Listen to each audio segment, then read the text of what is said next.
জান্নাতের মধ্যে কিন্তু গাছও আছে, সুবহানাল্লাহ বলেন। তবে জান্নাতের গাছগুলো কাঠের গাছ হবে না, জান্নাতের গাছগুলো কিসের গাছ হবে? আল্লাহর পয়গম্বর বলেন, মাহফিল জান্নাতি শাজারাতুন ইল্লা ওয়াসাকুহা মিন যাহাবিন। আল্লাহর পয়গম্বর বলেন, জান্নাতের মধ্যে যত ধরনের গাছ হবে সকল প্রকার গাছগুলো হবে স্বর্ণের। সুবহানাল্লাহ। এই গাছগুলো কত বড় হবে, কত বড় হবে? আল্লাহর পয়গম্বর বলেন, ইন্না ফিল জান্নাতি শাজারাতান ইয়াসিরুর রাকিবু ফি জিল্লিহা মিআতা আমিন লা ইয়াকতাউহা। আল্লাহর পয়গম্বর বলেন, জান্নাতের একটা গাছ কত বড়, জান্নাতের একটা গাছ কত বড়। আল্লাহর পয়গম্বর বলেন, একজন আরোহী একটা তেজস্বিমান ঘোড়া নিয়ে যদি জান্নাতের ওই গাছের ছায়ার মধ্যে অতিক্রম করতে থাকে, চলতে থাকে, আল্লাহর পয়গম্বর বলেন, একদিন নয়, 2 দিন নয়, আল্লাহর পয়গম্বর বলেন মিআতা আমিন, 100 বছর যদি জান্নাতের ওই গাছের ছায়া মধ্যে ঘুরতে থাকে আর অতিক্রম করতে চাই, আল্লাহর পয়গম্বর বলেন 100 বছর শেষ হয়ে যাবে, কিন্তু জান্নাতের ওই গাছের ছায়া সে অতিক্রম করে শেষ করতে পারবে না। সুবহানাল্লাহ। আরো জোরে বলেন সুবহানাল্লাহ।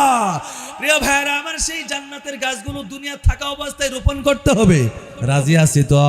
আল্লাহর পয়গম্বর বলেন, মান ক্বালা সুবহানাল্লাহিল আযীম, সবাই পড়েন সুবহানাল্লাহিল আযীম, একটা আওয়াজ দিয়ে পড়েন সুবহানাল্লাহিল আযীম, একটু মুহাব্বত দিয়ে পড়েন না সুবহানাল্লাহিল আযীম ওয়া বিহামদিহি।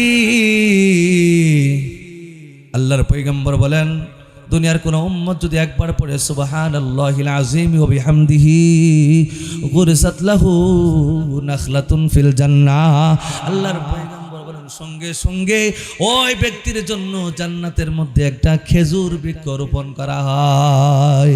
সুবহানাল্লাহ। আল্লাহর পয়গম্বর ভিন্ন হাদিসের মধ্যে আমাদেরকে আমল শিখিয়ে দিয়ে গিয়েছেন। আল্লাহর পয়গম্বর বলেন, মেরাজ রাতে যখন পয়গম্বর ইব্রাহিম আলাইহিস সালাতু ওয়াস সালামের সাথে আমার সাক্ষাৎ হয়ে গেল, সপ্তম আসমানে পয়গম্বর ইব্রাহিম আলাইহিস সালাতু ওয়াস সালামের সাথে আমার সাক্ষাৎ হয়ে গেল। ইব্রাহিম খলিলুল্লাহ আলাইহিস সালাতু ওয়াস সালাম আমাকে বলে, মুহাম্মদ আকরি উম্মাতাকা মিন্নি সালামা, ও মুহাম্মদ আমি ইব্রাহিম নবীর পক্ষ থেকে তোমার উম্মতদেরকে সালাম দিয়ে দিও। সুবহানাল্লাহ। ওয়া আখবিরহুম আন্নাল জান্নাতা তাইয়িবাতুত তুরবাতি ওয়া আযবাতুল মাই ওয়া আন্নাহা কিআনুন। ওগো নবী পয়গম্বর মুহাম্মদ, দুনিয়া যাওয়ার পর আমি ইব্রাহিম নবীর পক্ষ থেকে তোমার উম্মতদেরকে সালাম পৌঁছাই দিও। শুধু তাই নয়, যখন তোমার উম্মতের কাছে যাইবা তখন আমার পক্ষ থেকে তাদেরকে জানায় দিবা যে জান্নাতের মাটি হলো সুঘ্রাণ, সুবহানাল্লাহ, এবং জান্নাতের পানি হলো সুপ্রিয় সুমিষ্ট সুন্দর পানি, এবং জান্নাতটা হইল ফাঁকা ময়দান। তোমার কোন উম্মত যদি সেই ফাঁকা ময়দান বাগান দিয়ে পরিপূর্ণ করতে চায়, ওয়া আন্নাহি রাসাহা সুবহানাল্লাহ ওয়ালহামদুলিল্লাহ ওয়া লা ইলাহা ইল্লাল্লাহ ওয়াল্লাহু আকবার। সবাই পড়েন সুবহানাল্লাহ ওয়ালহামদুলিল্লাহ ওয়া লা ইলাহা ইল্লাল্লাহ আল্লাহু আকবার। আল্লাহর পয়গম্বর বলেন, এই যে তোমরা 4টা কালিমা পড়লা, সুবহানাল্লাহ পড়লা, আলহামদুলিল্লাহ পড়লা, ওয়া লা ইলাহা ইল্লাল্লাহ পড়লা, আল্লাহু আকবার পড়লা, ভিন্ন হাদিসের মধ্যে আল্লাহর পয়গম্বর বলেন, ইউগরাস লাকা বিকুল্লি ওয়াহিদাতিন শাজারাতুন ফিল জান্নাহ।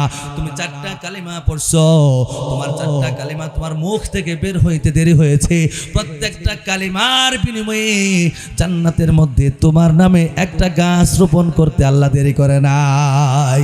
সুবহানাল্লাহ।